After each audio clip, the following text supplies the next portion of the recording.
micromasochists.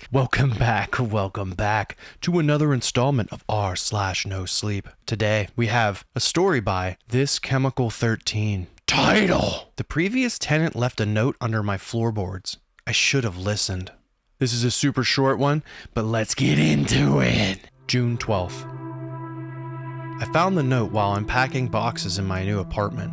A floorboard near the bedroom closet was loose, and when I lifted it, there it was, a yellow scrap of paper with handwriting so frantic that the pen had torn through in places. If you hear crying from the walls, do not investigate. It is not a child. It remembers faces. I laughed. Some goth kid's idea of a joke, I figured. I crumpled it up and threw it away. Big mistake. June 17th. The first time I heard it, I thought I was dreaming. 3:07 a.m., the exact same time every night, I'd learn later. A child's sobs, muffled but unmistakable, coming from inside the west wall. Not the pipes, I checked.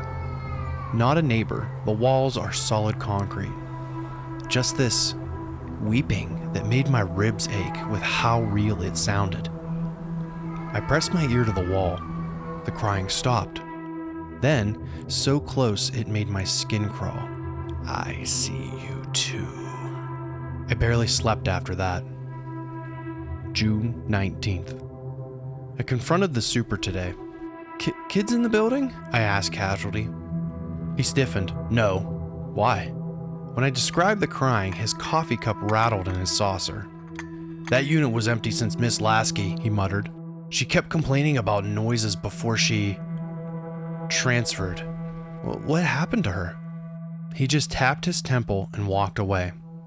Transferred. Right. June 22nd. The crying is getting louder, closer. Last night, it didn't come from the wall. It came from just behind my headboard. I lay frozen as tiny fingernails scratched the plaster, inches from my skull. Something whispered, "You looked. Now I know your face." I bolted upright. The room was empty. My breath came in ragged gasps. I told myself I imagined it. I didn't sleep after that. June 24th. I pried up the floorboard today. The note wasn't alone. Beneath it lay a Polaroid of a smiling woman, Miss Lasky, standing in the same bedroom. Someone had scratched out her eyes with what looked like a child's fingernails. The back read, "It takes the eyes first." That night, I slept with the lights on. It didn't help. June 25th. I did some digging. No reports of Miss Lasky and the missing persons.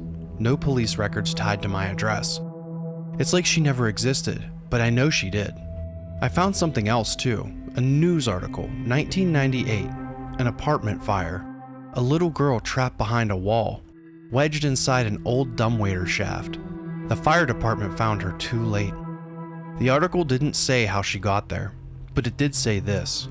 She was found with her hands over her eyes. June 27th. 3:07 a.m. The crying came again. I couldn't take it anymore.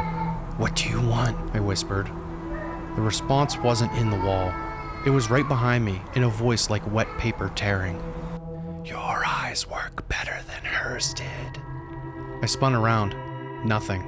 The room was empty, but the air felt thick, charged, wrong.